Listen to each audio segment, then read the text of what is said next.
We're not muted now. Okay. We're recording. Hi, everyone. Sorry for our tardiness. Can't Very see. challenging for us to get onto the link. So we already opened the public meeting. So we're going to start with the Pledge of Allegiance. If everyone could please stand for the Pledge of Allegiance. I pledge allegiance to the flag of the United States of America and to the republic for which it stands, one nation, under God, indivisible, with liberty and justice for all. Dawn, Yes. just so that you're aware, we are unable to see you. Oh, we're working on it. Okay, just so you're We aware. look fabulous. Just in case you're wondering. Yep. We have in attendance Brian Martin, Carolyn Peck, Brianna Casey, me, and then Deb Barbiani is here and Dr. Morgan's here as well. Can I have a motion to approve the agenda for tonight's meeting on April 13th, 2021? So moved. A second. Any discussion? All those in favor? Aye. Any opposed? Okay, motion passes. Dr. Morgan's still trying to work. Oh wait, I can see me. You're in? I'm in. Can you guys see me? Yes. That But we side don't camera, have the board view. Dawn, that side camera seems to be on, the front camera is not. Okay, the front camera's still not on. And I don't see that we're live streaming. It says we are. Oh, I see Yeah, recording. it says we are. It says we're I on just have YouTube. recording. I didn't see the live streaming. Yep. Okay.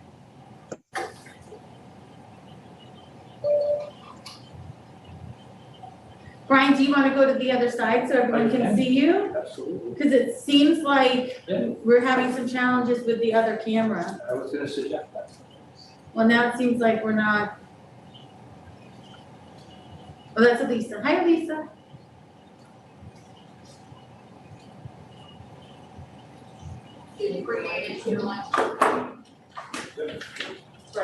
Oh, okay. I was like, who's talking? Just give us another minute. We're having some technical difficulties. So you can see me. Brianna, raise your hands. Wave. Okay, there's Brianna. And now Carolyn. You raise the same time as Brianna. Sorry. Carolyn, raise your hand. Identity crisis. I know. I'm like, they can't tell. And Brian is no one's listening to me anymore. They're like, whatever. So you can guess who everyone is.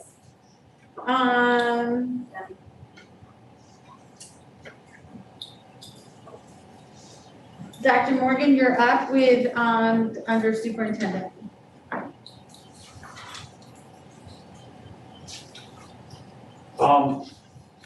Recommended motion on the Board of Education hereby approve the written request for the employee named in the attached confidential Schedule A for an extension of the employee's probationary period as presented. So moved. A second. Any discussion? All those in favor? Aye. Any opposed? Motion passes. Okay, my section. First reading and adoption of policy 4526, computer use in instruction and regulation. I'll make the motion. I'll second. Okay, any discussion? All those in favor? Aye. Okay, any opposed? Policy adoption passes. Third reading and adoption policy 4513, library materials selection. Make the motion. Brianna made the motion, Elisa seconds. Any discussion? I just wanted to comment as the policy committee chairperson, that we did spend a lot of time on this, and we tried to take in a lot of the input and feedback we got from all members of the community. So I think that the policy reflects all of that input that we had. So we're pleased with the result of it. Elisa? I just want to say thank you to Brian, and it's it's been revised in a wonderful way. And thank you for adding my comments, and it's great. Thank you. Any other discussion? All those in favor? Aye. Any opposed? Policy adoption passes. Third reading and adoption policy 9700, professional learning and staff development. I'll make the motion. Thank you. Second? I'll second. Thank you. Any discussion? Okay, all those in favor? Aye. Any opposed? Okay, thank you, Brian and the policy committee. Nice work on this. Yes. Motion passes. Okay, supplemental memorandum of agreement amendment. Rondout Valley Federation of Teachers resolved that the Board of Education amend the supplemental memorandum of agreement between the Rondout Valley Central School District, hereinafter district, and the Rondout Valley Federation of Teachers, Teachers Unit, hereinafter Federation, amend item 1 to read: the Board of Education and the Federation hereby agree to provide a special one-time retirement incentive for retirements effective between April 15th, 2021 and June 30th, 2021 only. This retirement incentive is expressly contingent upon the district receiving at a minimum 5 retirements as outlined herein. Can I have a motion? So moved. Second, any discussion?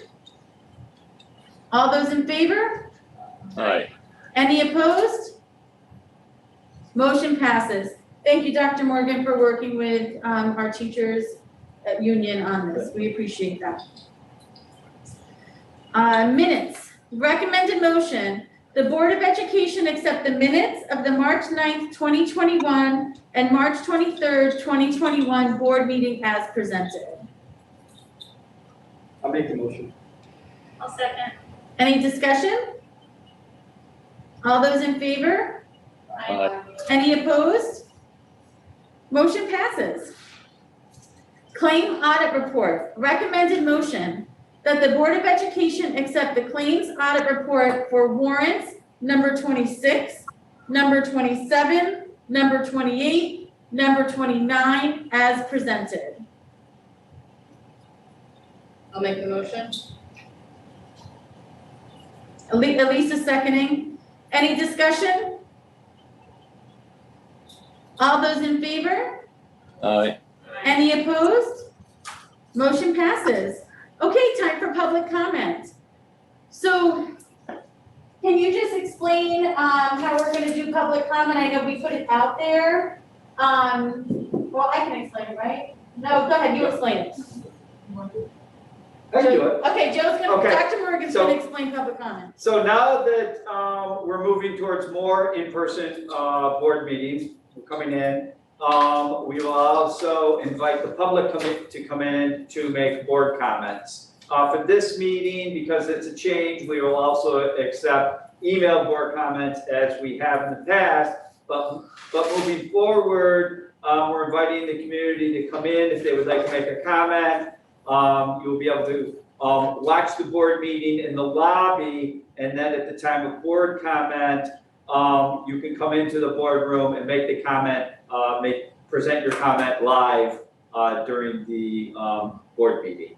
So this meeting, we're doing both email board comments and also in person And moving forward, we invite people to come in to make their board comments, and they can both watch the meeting in the lobby, and we'll do a temperature check and a health screening, and then they can come into the boardroom and share their comment with the board. And that helps the public come in, right? Because that was your concern. Okay. All right, so we figured it out, folks. But we do have an email comment. Do you want me to read it? Or you want to read it? Okay. Debbie's going to read it. Okay, this is from a parent. Can you hear Debbie? Can you hear me? No. Can you hear me now? Yes. Okay. Yeah, you got it. This is gotta project. This is from a parent, Danielle Roman, Marbletown parent. Hello, I wanted to draw your attention to a situation that has occurred this year in my child's first grade classroom. My daughter started out the school year with a wonderful teacher who was fortunate enough to have a babysitter this year. A substitute teacher was hired to take her place while she was out on leave. Within a month, this teacher received another job opportunity and left the students with 2 days' notice. The class then got another substitute teacher for a couple of weeks until this teacher got a job opportunity and left as well. While this second substitute teacher was in charge of the class, she canceled Zoom meets frequently.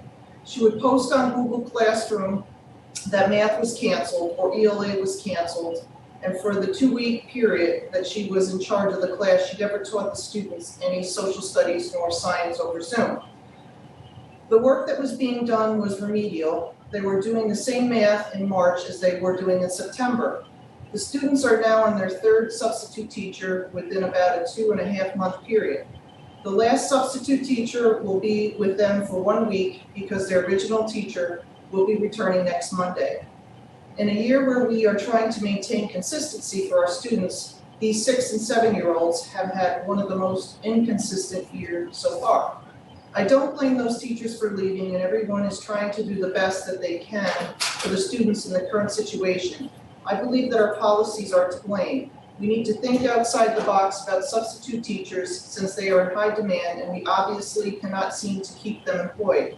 We have some amazing teacher assistants. Let's try to find ways to have them substitute for teachers when possible. How about hiring permanent substitutes? I listen to the Board of Education meetings every week, and I know continuing education is important to the members of the board.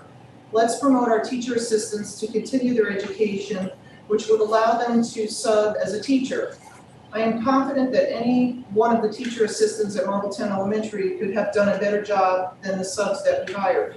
I hope this situation is an isolated event, but I'm sure it won't be. I'm sure we will face the situation again. I just hope that none of your children have to go through what my child and the other children in the class went through this year. I am not alone in knowing that my child and every other child in this class lost out on 2.5 months of education. This is disappointing for the students in the district and for the original teacher to have to come back to. Well, thank you. Thank you for your comment. Dr. Morgan, can you get back to Mr. Roman? Or Yes. have someone to discuss this? Yes. Thank you. Okay, that's the only public comment we got. Thank you for sending that in. We appreciate hearing your voices. So next is board time. Let's start up on the screen. Mike, do you have anything for board time? No, I'm okay. I do want to thank Deanna for the work on the budget committee. She did a great job, and I'm sure you'll see that in a little bit. Thank you, Mike. Chris? We have not had a facilities meeting since our last meeting. However, we do have one coming up next week on the 22nd. I can report that work continues on the project. Phase 1 is nearing completion, as complete as we can get, including the track getting very, very close to being able to be put in. And we have some target dates so we can get those folks out on there and competing. The only other thing I should say phase 2 is already moving forward, and phase 3 is in the approval position, I guess now is the best way to put it. So everything's moving well, and special thank you to Deanna and her team, and Joe and all of the folks there that are just putting in an enormous amount of work. Steve, who is willing to meet with anybody and kind of talk through it, and we really appreciate all that work. The only other thing I wanted to mention is I just wanted to take a second to thank Jessica and her team and all of those volunteers that played a part in that senior return event that they did on Monday. That's amazing, and it was great to see all the pictures, and I'm really excited, and I know our seniors truly appreciated that. So thank you, Jessica, for remembering them and to try to make that special for them. So thanks so much. And then I also want to just point out, football season is wrapping up this week. Nobody thought we'd be able to pull it off. Most of our sports have gone off without a hitch, and I'm very thankful we were able to make all that work. And we're looking forward to the spring seasons and getting those folks out there and competing as well. So thank you, everybody who plays a part in that. Thank you, Chris. Elisa? Elisa, you're on mute. The Rondout Valley Educational Foundation met, and they are working on 2 grants to teachers and are going to have a fundraiser at Arrowwood, and pictures will be available for children, and there'll be music, and it should be a great time for everybody. So I'll get you that date. I believe it's May 24th or so, but I will send you all that date. That'd be great. Yeah.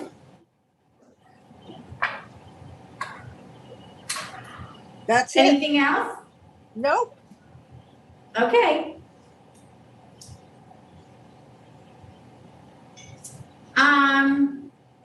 Megan? So the homework committee has not met since we last had a meeting, but we are meeting this Thursday at 6 p.m. And we've been tasked for the last couple months to do our due diligence, our research. So we're going to come together on Thursday to discuss that. Great. Thank you. That's it. Thank you.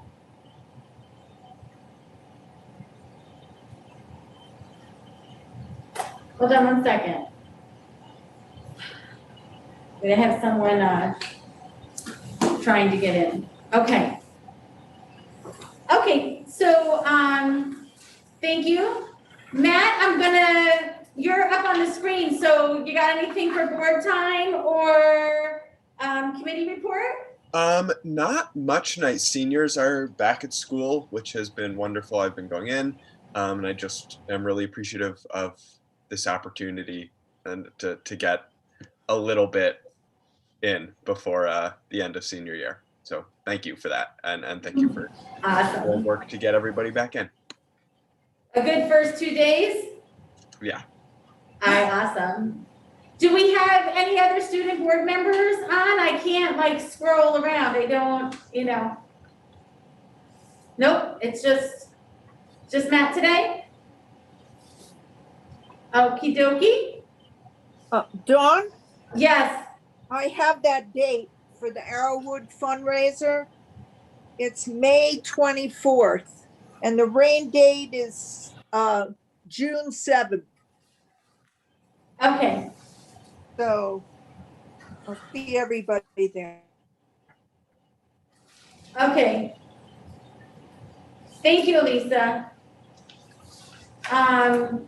Maybe. Okay. Are you all done? I think she's, okay. Brian, what you got? Yeah, I just wanted to share how pleased I am to have the opportunity to work with 2 really productive board committees. So budget, we've done a wonderful job, and again, thank you, Deanna, for all your work. Great presentations, and Nicole for doing such a great job sharing it. And also with the policy, Lisa, Pat, thank you so much for all that you do. And Deborah Barbiano, same thing. Thank you so much for all that you do. And our next policy meeting is going to be Tuesday, May 4th. That's all I have. Next policy is Tuesday, May 4th. Yes. Okay. Thank you, Brian. Carolyn? So for athletics, just as Chris, if you mentioned, we're wrapping up fall 2 this week. And I feel it was, it was very successful. We did a really good job, all the teams, everybody following their guidelines and their protocols and trying to be safe and play safe and have a good time on the field. Getting onto that new field has been exciting for everybody who has had that opportunity to play on there. So Monday, we start with our spring sports. So now that the weather's turning around, that'll be nice to see too. And we're excited for the new track to get laid down within the next couple of weeks and be able to use that. So that's going to be really exciting. So welcome back also to our seniors. So I'm glad you're getting that opportunity to finish off that 4th quarter here. And really a part of all that. I think that is exciting, and good luck to all the other underclassmen that begin on Monday. I know that I have children in my house that are excited to be able to go on a more consistent basis. So good luck to everybody there, and welcome back, seniors. Yeah, woo! Brianna? I don't have any committee report. Like Carolyn, my family's looking forward to next Monday. It's, it feels good to know my son's going to be going to school every day. So I'm excited about that. And I also wanted to share something that Dr. Morgan had shared in some of his notes at the board a couple of weeks ago about a student from the science research program. I just want to quickly read the little blurb. He shared, one of our 2017 science research alums, Jessica Palmieri, just had the study she conducted while she was a student in her program published in the Dutch Bryological and Lichenological journal, Limburgia. This is a peer-reviewed journal and very impressive and almost unheard of. And then he shared a link to her paper. I was wondering if this is something we could have posted on Facebook, maybe, and a link to the paper. Definitely, yes. And I also wanted to, acknowledge the teachers that guided her and also Ms. Jury for building this program because of the rigor and high expectations she set. I know she helped Jessica along the way. So I just wanted to acknowledge that because this is really important, remarkable work. That's all. Thank you, Brianna. Nicole? So I was wondering if the board, excuse me, would mind if I held up on the committee report until after the budget presentation? Sure. Is that okay? Yeah. Thank you. That's fine. So I was just gonna talk about our science research program as well. So I don't have anything other than yay, seniors are back. And it's very exciting. So, and thank you for, Ms. Drury, thank you for science research. That was a great kickoff for many generations, hopefully. I had Jessica for 2 years, so I know that class was outstanding in every way. So I'm very happy for her. And I'm very happy for any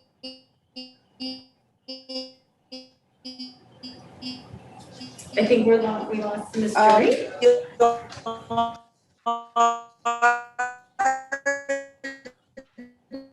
Yep, we definitely lost Elisa. Thank you, Brianna, for reading that very nicely. Okay, so when Elisa gets back to being able to talk, we'll reach back out. Ms. Pack, do you want to go ahead? It's your section now. You want me to continue or pause? Frozen, Lisa. I think, Elisa, I'm not sure if you can hear me, but you're frozen. I think that the internet quit on her. Oh, no, she's back. Elisa, you're back.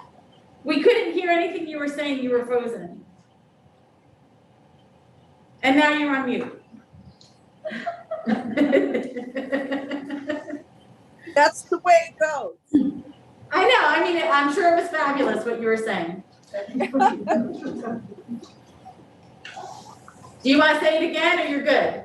I just said I had Jessica for 2 years, and I'm very grateful that the school could get any accolades from the work that she did, and that was wonderful, wonderful class. That was my last class that I taught, so. Oh, that's great. How wonderful is that? That's really wonderful. Thank you. They're all wonderful. They are. They are all wonderful. And there are many more stories out there. And if the school wants them, they can reach out to them. And there are many things happening that our students are contributing to further this country and bring science back to the fore and us back to the fore. So I'm very excited for them. Awesome. Thank you very much. And you got that whole thing out without freezing. So that was good. I know. It was good. Okay. Thank you. You're welcome. Ms. Pact? Recommended motion that the Board of Education approve the revised personnel report recommended by Joseph Morgan, Superintendent of Schools, as presented. I'll make the motion. Second. Any discussion? All those in favor? Aye. Any opposed? Motion passes. Recommended motion to accept the recommendations on the Committee on Special Education and Committee on Preschool Special Education to authorize the arrangement of special education programs and services for the students as presented. Thank you. Second? Okay, great. Any discussion? All those in favor? Aye. Any opposed?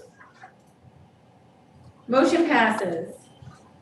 Dawn, I need to point out that the years on this is incorrect. It should say 2021 to 2022. Can we make that change? I sure can. Debbie, can you make the change on that thing? Yeah, okay. Yeah. Thank you very much. Recommended motion that the Board of Education approve the agreement between the Rhondda Valley Central School District and the Mid-Hudson Interpreter Service for the 2021-2022 school year as presented. So moved. Second? Okay, thank you. Any discussion? All those in favor? Aye. Aye. Any opposed? Motion passes. Thank you.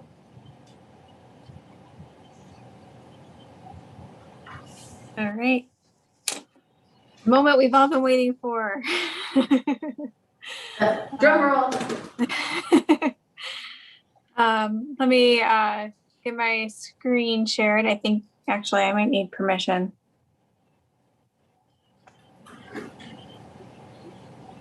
Oh.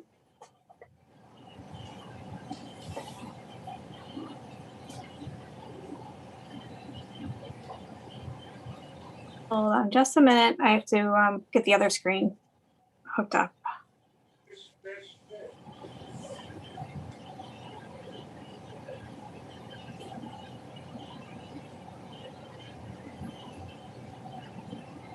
Wow, the suspense I added, huh? You should be playing some lurking type of music. More like party music. What's that? More like party music. That's That what you is had. true. It's more like, well, she was saying suspense, so people would be expecting this but it's good news. Tiana, I'm I gonna don't make want to you ruin co-host. everything, but the administration did a great job on the budget.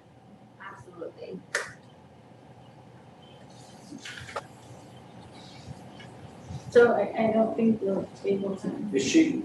I can't make you co-host. Someone's gonna have to. She is co-host. The Deanna's second co-host. device. My So- second. Somebody kick me out and then you can put her as co-host. It's her second, because she's not even. Oh, okay.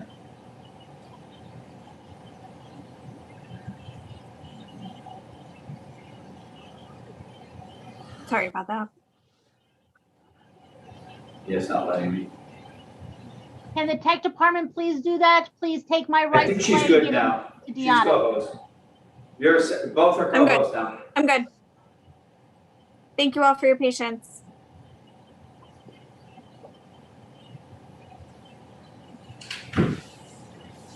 Deanna, only part of your screen is showing. Oh, there we go. All right. Okay, so I'm just going to start by saying that when we started this budget process, we were looking at a budget gap, which means our expenditures outweighed our revenues by over $2 million. I'm pleased that between going through the expenses carefully and the state allocating more aid to schools, we were able to reduce that gap to zero, which is great.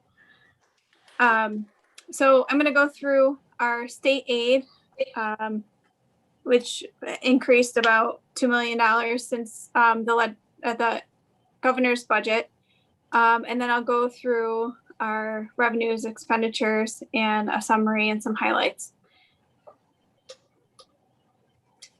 So first I'll start with our legislative budget state aid run. You can see itemized by category our aid amounts. Some of these are based on a formula like foundation aid. Some of them are expense-based aids like BOCES aid, high tax aid, our hardware and technology, software, and transportation are all expense-based aids. And that means that we are aided based on how much we spend. So it might be a ratio of how much we spend. It might be 1 for 1. The great news about this legislative budget is that the governor's budget had all of those expense-based aids blocked together and capped. And now in the legislative budget, they're separated again. So that's great for our long-term planning, being able to know that what we spend will be aided on. And where specifically we will be aided. A couple of things that were adjusted based on outside of what was proposed in the state aid runs. One of them was transportation aid. I adjusted that because we've had fewer transportation expenses than we originally projected in the current year, and that flows into the aid that we receive next year. So I wanted to make sure, although we're accounting for the savings on the expenses side, we need to make sure we adjust the revenue side as well. Another aid that was adjusted is our building aid. Our state aid run had a lower number, and we know that we will be claiming the capital project work that we have going on. So I used our fiscal advisor's projection on our building aid and what that will actually look like.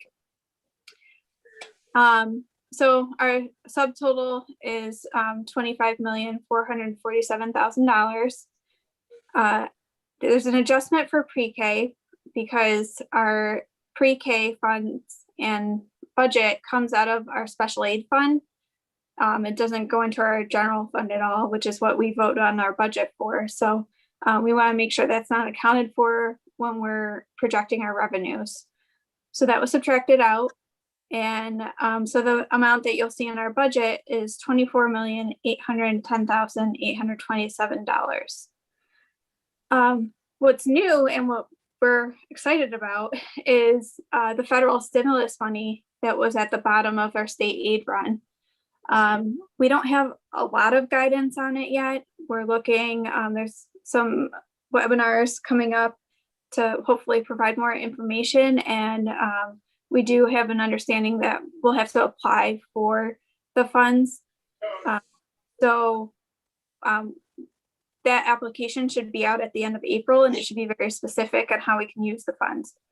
Right now, our idea is, from what we've gotten from what some of our organizations, like the Association for School Business Officials, have been in contact and read through the legislation, is that they are for COVID expenses or expenses incurred because of COVID, whether that's altering our classrooms or to provide more social distancing or barriers.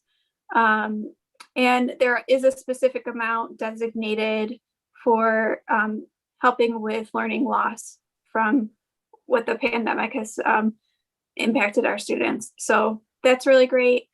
We think it's about 20% of the American Rescue Plan.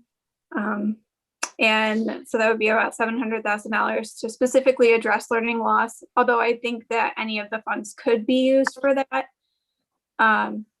One thing I want to keep in mind, well, I should say, because it's not part of the general fund, it's not meant for reoccurring expenses. So we'd account for it in our special aid fund, where we account for all of our federal grants, and they should really be things that are a one-shot expenditure, things that won't be reoccurring to us like a salary would be. Let's see. Oh, another point is that it looks like these funds will be available through the year 2023. I think I've also seen that it's for expenses starting in 2020. So there's a chance we might be able to be reimbursed, although I'm not sure how that will work with the application process. And I think I've covered everything on here. Do we have any questions on our state aid before I move forward?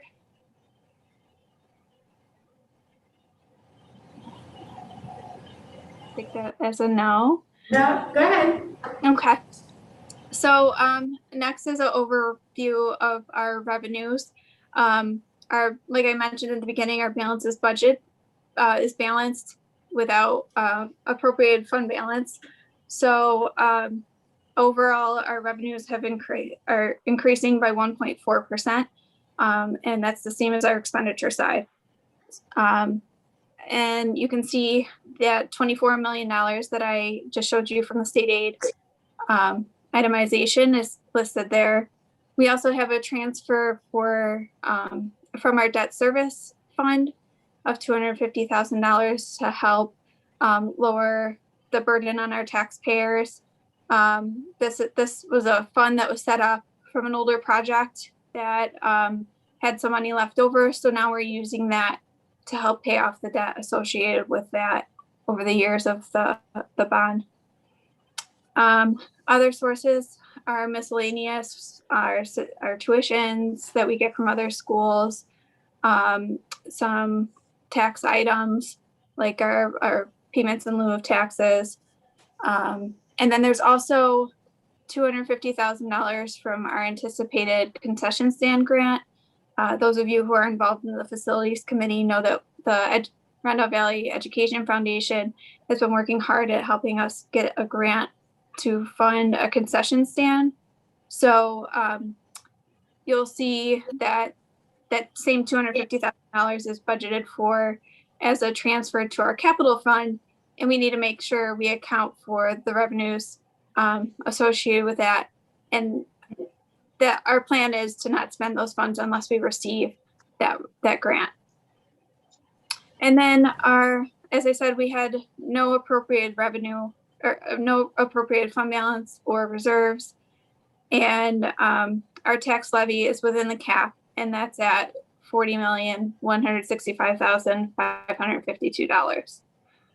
So you'll see our total 21-22 budget is $66,944,479.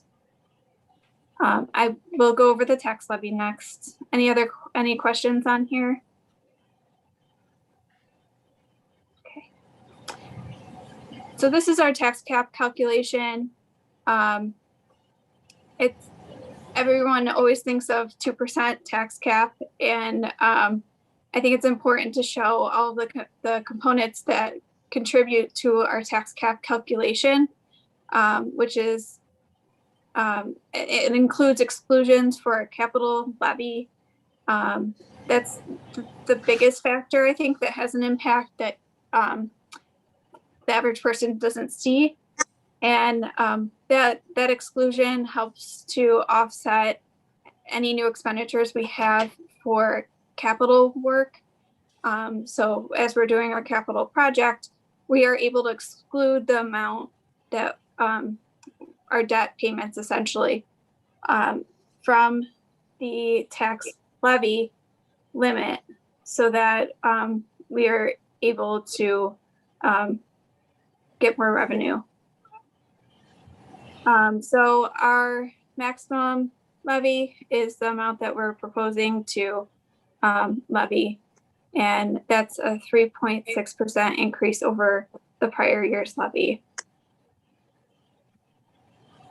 Anyone have any questions?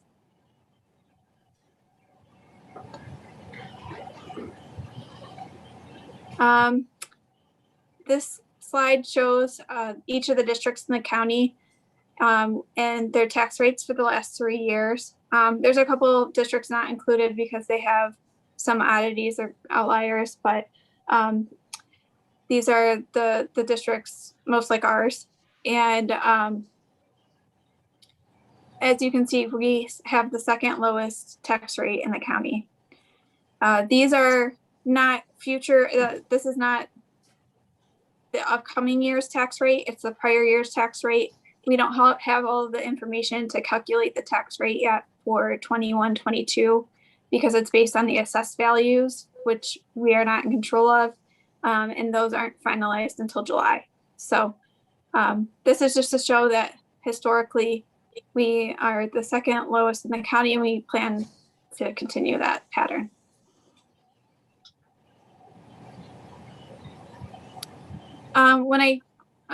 I'll be going into the expenditures next, and I wanted to outline the savings that are incorporated from the retirement incentive. There was an adjustment to that tonight. So our one-time incentive cost is $112,000. And then the green section calculates how much our net savings are in this budget. And it's important to remember that that doesn't just impact the 21-22 budget. Going forward, we'll see that those savings as the teacher salaries increase. So overall, we have a net savings of $232,000. And I should mention also that we do plan to replace all of our retiring teachers in this budget. The 5 retirements that were listed.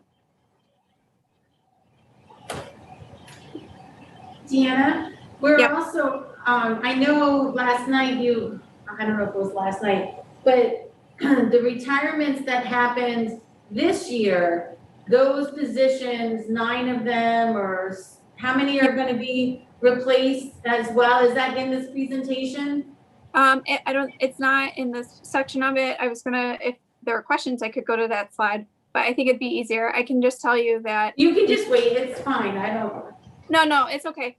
We had 19 positions retire or resign, and we've replaced 10 of those. Or I think we have 1 position we're trying to fill and haven't been able to yet, but 10 of those are replaced. The other 9 we're still seeing as savings going forward. Okay, thank you. Mm-hmm. Okay, so overall, here are our expenditures by category, expenditure category. We have salaries, as you can see, is our largest budget area. Benefits, the second largest, and then our other large expenditures are debt service, BOCES, transportation, and then all others are categorized in other. So as you can see, the expenditures match the revenues that I presented in a previous slide. And here's just another way of looking at the expenditures by category to see there's not very much significant change from one year to the next, except for some savings in employee benefits and a slight increase in salaries.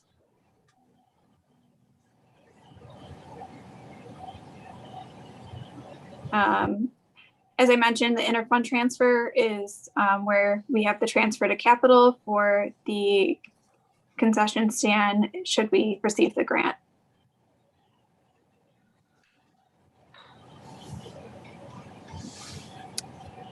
This chart shows our budget increases over the years, and then that's the blue line is the dollar value budget from year to year. And then the orange line is the percentage increase or the incline of the slope of the blue line. So as you can see, 2021, we had just a 5% budget increase. Now we're looking at 1.4%, which is, I think, pretty good.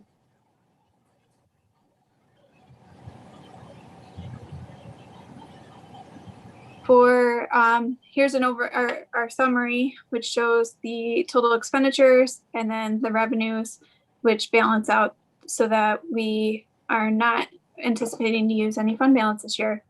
I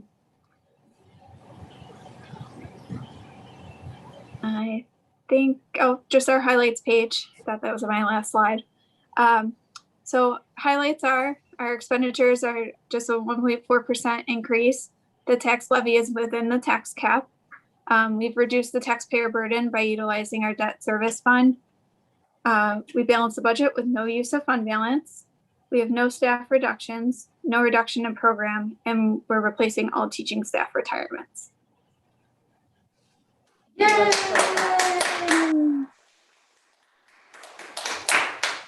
Thank you.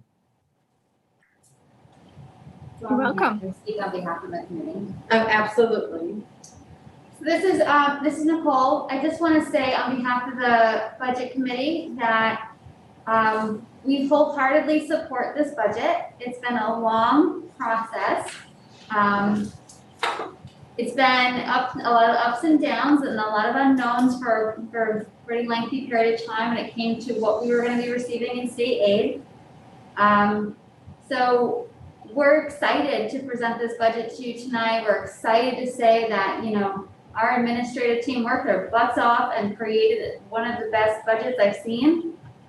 And I'm just really, really, really proud of the work that they've done.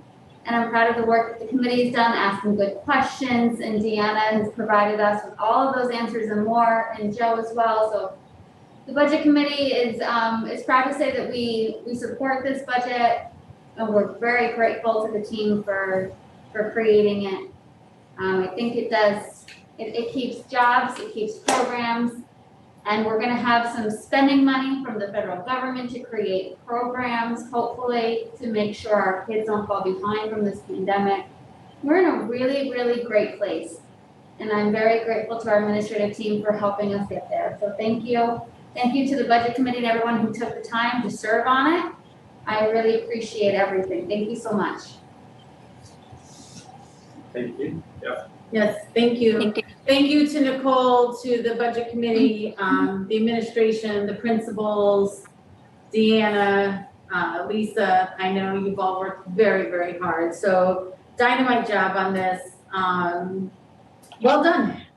Oh, one more Any thing? questions? Sure, of course. Sorry. I also want to say thank you to our legislators and our government officials. I know our administrative team spoke with them, met with them, advocated on behalf of our kids and our families. I know our families went and advocated to our state legislators about giving us the funding that our kids need. And so I'm very grateful to that at the state level and the federal level. So I also wanted to highlight that effort that went into creating these budgets at the state and federal level to support our kids. Yay! Any questions, comments, feedback about the budget? Deanna, when do we have to vote to adopt it, or is this it?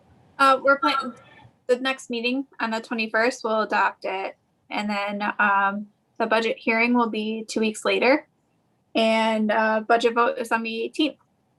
Sounds good. And the budget vote, can we talk just a little bit about that, Deanna? It's because it's different from last year. So the budget vote, so everyone knows, is gonna be in person, this year where it wasn't last because of the pandemic. Good point. So we're thinking about changing the location though to the high school, is that correct, Deanna? To the gymnasium? That's not definite, but we're thinking about the location being moved to have more space. You can also apply for an absentee ballot due to COVID. So you can still participate that way, and you can still vote that way.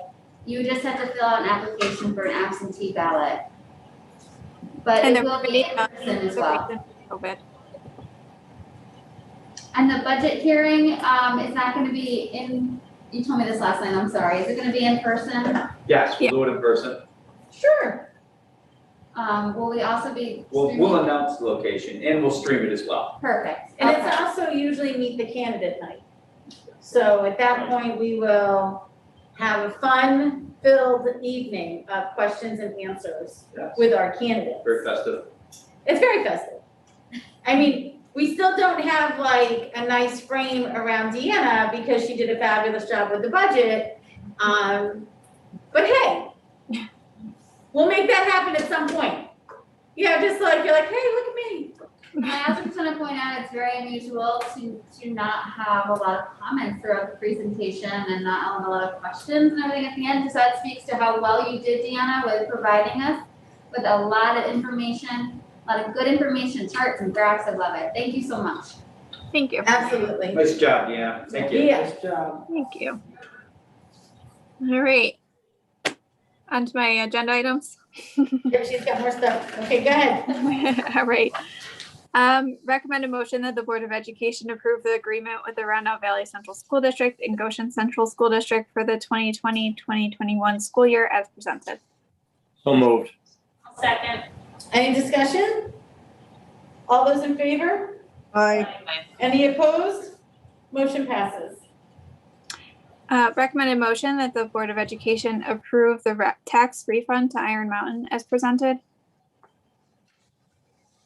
Make a motion. I'll second. Any discussion? All those in favor? Aye. Motion passes. Recommended motion that the Board of Education approve the update to use of facilities listed below. I'll make a Make a motion. motion. Any second? Did we get a second? I'll Thank second. you. Any discussion? All those in favor? Aye. Aye. Any opposed? Second. Motion passes. Recommended motion that the Board of Education approve the proposal between the Round Out Valley Central School District and Field Turf effective April 14th, 2021 through April 14th, 2022 as presented.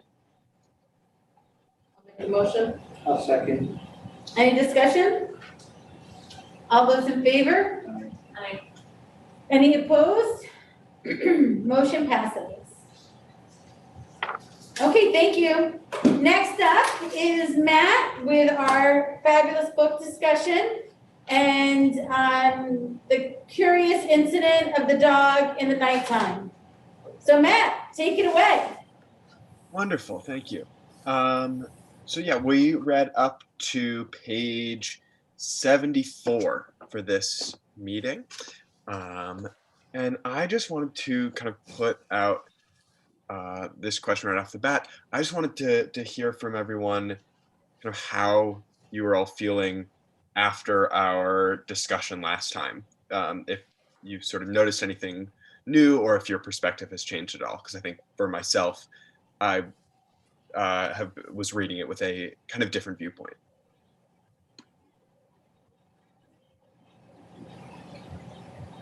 Anyone? Yeah, I'd like to address that. Okay. So I'll be honest with you, I'm not a person who sits down and reads a book, but it was kind of interesting because I heard you all talking about it the last time, and I said, geez, I wonder if that's the book they mailed me down here, and I had no idea why I got it. So last week, or maybe the week before, I took the book out and I started reading it, and I have to tell you, I went all the way from the beginning to the end. I have now finished the book, and it just grabbed me. I when I talked to my kids, I said, "What? You're reading books?" Couldn't believe it. But I'd lay it down. I'd leave. I'd come back. I'd read another 10 pages. So how you people stop in the middle, I have no idea, because I went all the way to the end. I won't tell you what the end is. A little disappointed, but it was okay. Okay, that's where but I have to tell you, I have a whole different perspective of an autism person now. I really do. It just was mind-boggling to me that I could get into this book, which I just don't do. It's just not me. So I appreciate it. Thank you for sending it. My wife thinks I'm nuts because I'm reading the book every time I turn around. She said, "What are you doing?" I said, "Reading." Oh. So, but thank you. Well, thank you, Mike. And now we can't even say anything about your beautiful scenery, you know, because it gave you the opportunity to read the book in the sand, which I'm jealous. So thank you. Go ahead, Matt. Sorry. I'll try and be quiet. No, that's totally fine. Does anyone else have anything that they'd like to add? Yeah. Well, You're Matt, on mute, Elisa. Elisa, you're on mute. I wanted to ask Matt what his question was. The Zoom keeps fading in and out, so. Oh, yes, so sorry. I was just kind of asking if anyone had a sort of perspective shift since our conversation last time, and sort of noticed anything new or different that you maybe wouldn't have noticed or didn't notice when you started the book.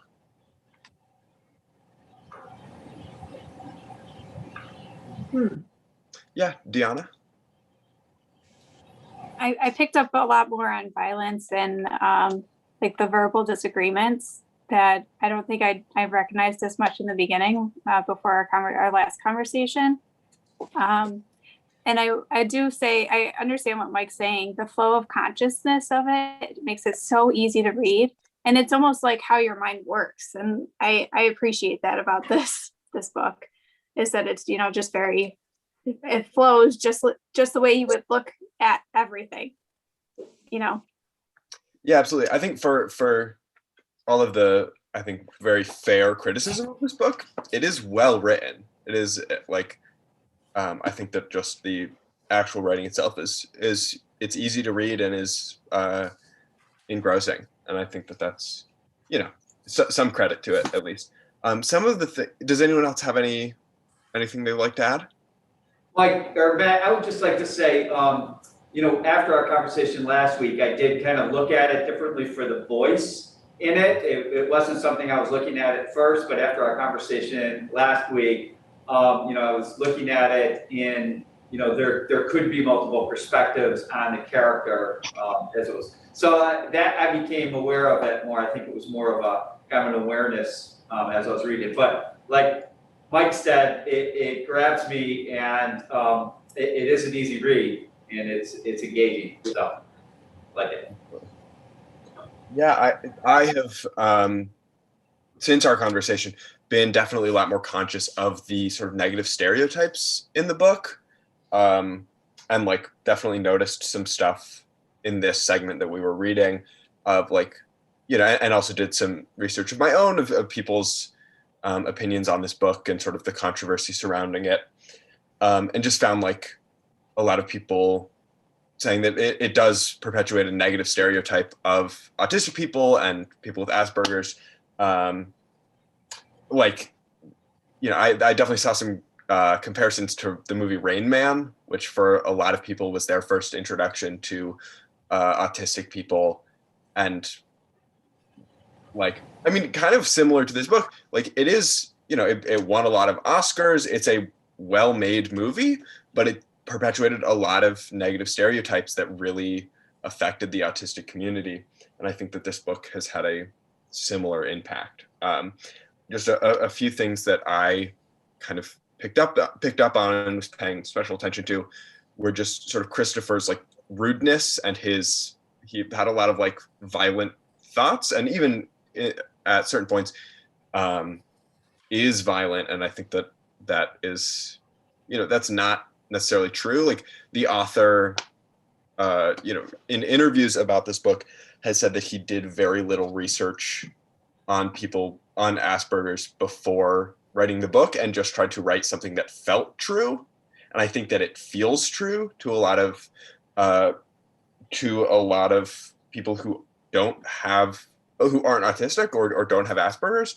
But I think that it's, that's just something to be really conscious of. Also, definitely. Oh yes, Alyssa, go ahead. So Matt, I just threw out the whole idea that it's a book about Asperger's. Yeah. And I'm enjoying it because the author has done a good job of character development for a young boy who thinks differently, but there may be a lot of young boys or girls that are thinking differently, and he just explored that. So I'm not characterizing it as Asperger's at all. I just, yeah. Okay. Yeah, I mean, I think that is something that you are able to do, but I will also say that, like, even though it's not marketed this way anymore, this book originally was marketed as about a boy with Asperger's. And so it is hard to divorce it from that entirely because of the impact that it has had since its release and its existence, as even though you don't have to interpret it that way, it still exists as representation of people with Asperger's. Okay. Dr. Cohen, Kim? Thanks. Yeah, I think, that idea that you just brought up, Matt, of like that point of privilege, if you don't have a disability, if you're not autistic, if you're not neurodivergent, then you have that choice to go, oh, well, I can really get into this story, right? Because it's not harming me. And if you don't have anyone in your family who's affected, maybe it's not harming them either. And if maybe you don't have a friend who's neurodivergent, it's not harming them either. But, the fact is that these stereotypes do harm people with disabilities, and they do harm autistics. And I think there's some characterizations in there. And Matt, I think you were alluding to it, like some of Christopher's tendencies to want to solve everything with his Swiss Army knife. Like every problem is well, it's got a saw attachment on it. And I think, if I were a kid reading a book like this in a class and I knew I had autistic classmates, I might be afraid, because now I'm getting this idea, and I think there's this long list that he has of the behavioral problems he used to have. And, he says, okay, well, I'm more grown up now. I don't have these, but it goes from all the way from A to R, one for each letter of the alphabet. And I think one of the really hard things in reading that section too, is that it's also kind of sandwiched painfully, I think, between where he's also talking about this other myth that happens for families with children with disabilities, which is that it's going to increase the likelihood of divorce. And so he says, oh, I used to think mother and father might get divorced because they had a lot of arguments and sometimes they hated each other. This was because of the stress of looking after someone who has behavioral problems like I have. And then he goes on to list all of them. And then he says, sometimes these things would make mother and father really angry. They would shout at me and they would shout at each other. Sometimes father would say, Christopher, if you do not behave, I swear I shall knock the living daylights out of you. Or mother would say, Jesus, Christopher, I'm seriously considering putting you in a home. Or mother would say, you're going to drive me to an early grave. And, at this, Christopher knows his mom died. And so, we have this huge myth that gets taken up. So then when you're a parent, and someone says, oh, your child just got diagnosed, read this book. What are we what are we perpetuating? You know, these really problematic myths that get put around. And I'm not saying that there aren't problems that happen for families or for individuals, but can I just go on like a 1 minute definition? Matt, would you permit me, Dr. Cohen, to go on a one? Okay. So there's two main theories of disability, and stop me if I already talked about this, about the social model and the medical model. Well, so but Kim, I don't mean to interrupt you, but can we talk a little bit more about the book and then we can get into definitions of things? I don't want to stop the dialogue. I don't either. It's just, it was going to serve the point, but I'll flow it in there somewhere else. Okay. I just don't want to stop. I hear you. I'm good. Yeah, Okay. I'm good. Okay, what's your next question, Matt? Well, yeah, just real quick, I do want to say that I think that was, yeah, that chapter that you cited definitely was harmful, or could be seen that way. No, I would just like with the actual text of the book. I want to hear sort of ideas about how we can use this book to learn from it, despite all of this like harmful stereotype that we're talking about.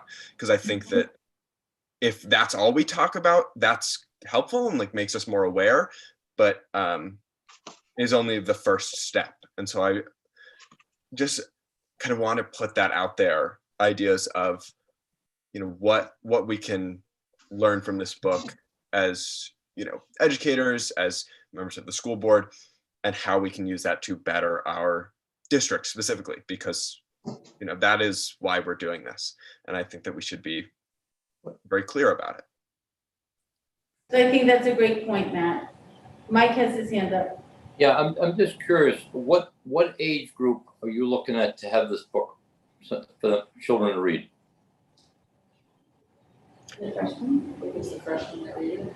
It's a high school level book. That, I mean, at least in terms of its publication, it's meant for high schoolers. All right, I just, and I don't have a problem with that. I didn't know where you were starting and end with this, because it's interesting to me that what I read in, and again, I apologize for reading to the end of the book, but it is what it is. But the thing that I see, I hear you talk about the person being always showing anger. That's not so. That's not the way I looked at it. I looked at sometimes yes, sometimes no. And the way I get out of this book, there are children that will be, and there will be children that will not be in with the same conditions. So I seen sometimes when he was, I seen sometimes when he was not. And I agree. And again, I'm ahead of you, so you'll see. I've read the book already, Mike. Yeah, I mean, yeah. I mean, I'm sure you did, but and that's what I seen with it. There was times when he was very angry, and I agree with you. But there was also times when him and his father had a problem, and his father is coming around. Right. Yeah. And there was even parts where he demonstrated very clear empathy, to others. When he was going through the tunnel, if you remember. I mean, he controlled himself. So yeah. I gotta stop because I'm running for you. I apologize. Matt, Brianna has a comment on Matthew, so I just want to. So I just, in response to Matt's question, I was thinking about that as I read the book. How can we use this to guide us in doing good work? And on page 44, he talks about how important it is for him to take his A-level math test. It's something that's very important to him. And then it describes these barriers, these institutional barriers that are in place. And he says, no one has ever taken an A-level at our school before, and the headmistress didn't want me to take it at first. She said they didn't have the facilities to let us sit A-levels. The father had an argument, and he got really cross. And then she said they didn't want to treat me differently from everyone else in the school, because then everyone would want to be treated differently, and it would set a precedent. And it goes on to describe this a little more.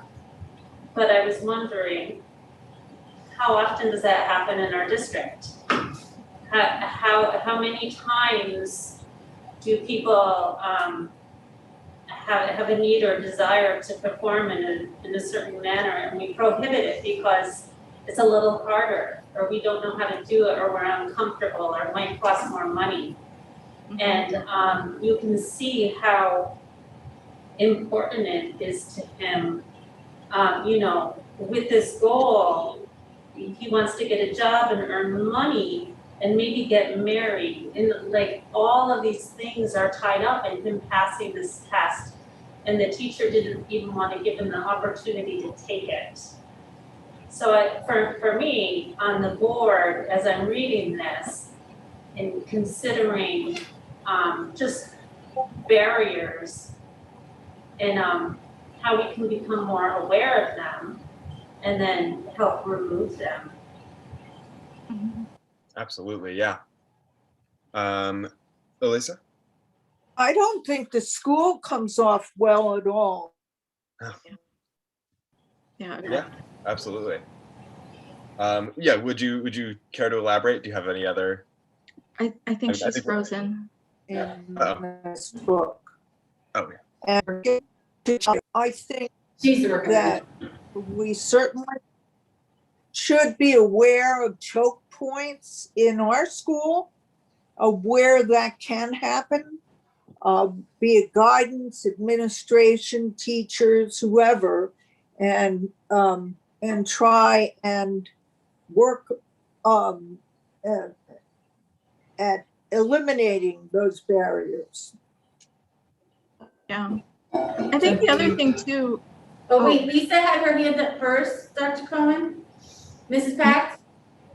Just wanted to say I also picked up on that, Brianna. I was thinking about that and thinking about how some of our students might be feeling when those comments are made to students and what their reaction is if they're not allowed to quote unquote, I'll say, you know, give an example, not take an AP exam or not be able to take a collegial course. So I do think that this is a point in which we've been looking at, and I think that this book brings it to our forefront to make sure that all of our students have the opportunities to advance themselves and to try to take these courses, even if they, if an adult doesn't feel that they might be successful or not, we should still give them the opportunity to try and support them in doing so. Great. Now, Dr. Cohen, go ahead. Yeah, I was going to build on that too. Like there's an example on 35 where he was talking about how long it took for him to transition to new people. And change is a big deal for most neurodivergent people. So this is definitely a part where it's realistic and authentic. You know, it takes a long time. I think the learning opportunity for me in this example was I kept wondering, why is he the one managing the change for himself? Like, for at least, you know, in terms of, you know, my experience here as a parent at Rondout, like the change to the back of the school year is like scaffolded. You know, we have multiple meetings trying to make sure rapport is developed with new people, that, you know, there might be school tours or, you know, things like that, but that it is that transition is supported and scaffolded, that rapport is developed, you know, purposefully, where, you know, the adults should be saying like, oh, you like dogs? I like dogs too. Here's a picture of my dog. You know, all of that stuff should be a part of the process. And I think, you know, we need to make sure we remember that for all of our students as well, to kind of, they are that whole person. And it can sometimes take, you know, especially like an autistic, a little time to warm up. But, you know, once they're there, they're, you know, they're trusting. We have to keep and maintain that trust. So that to me was a really important learning opportunity. Absolutely. Yes. Lisa has her hand up again. I just want to bring one point up.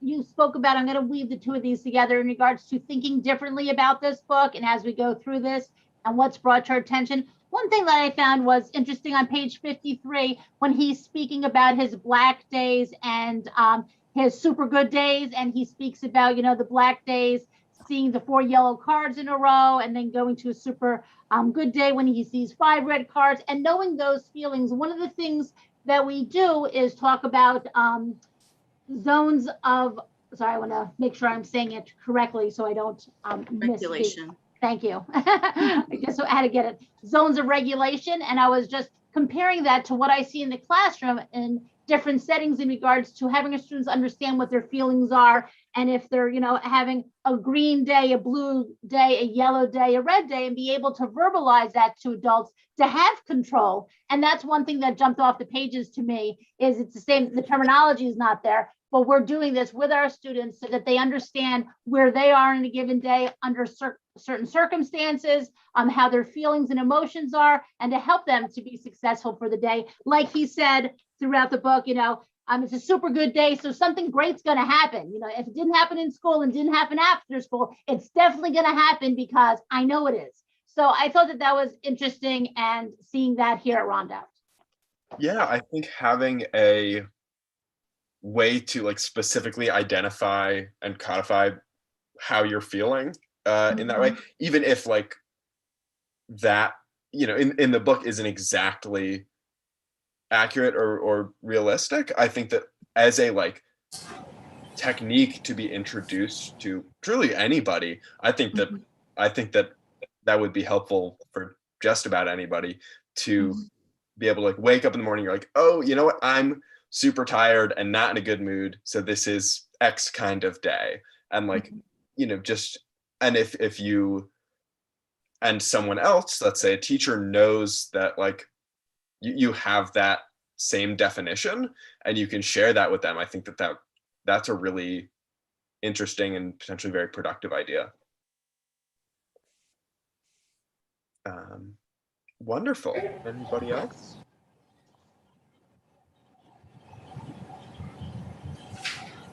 Any other questions, Matt, about the book?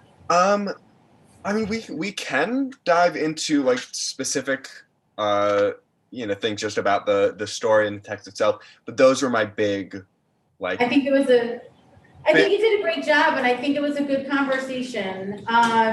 I like that we're comparing it and we're reflecting back on what we can do at Rondout to be more, what's the word? Aware. More aware. Inclusivity. Inclusive. And equity. Yeah. I'm just gonna repeat everything Dr. Morgan said. Thank you very much. I think we're good. What's our homework, Matt? We are going to try and move a little bit more quickly through this because, as we've established, it is an easy read, more or less, and can be moved through quickly. So we're going to read up until page 126 for next time, which is up to the start of chapter 179. If that helps. Okay. Mike, you're good. You're all done. Yeah. I'm jealous. I just can't believe you people can put it down. I know. And that's coming from somebody, I swear, I don't read books. I was shocked.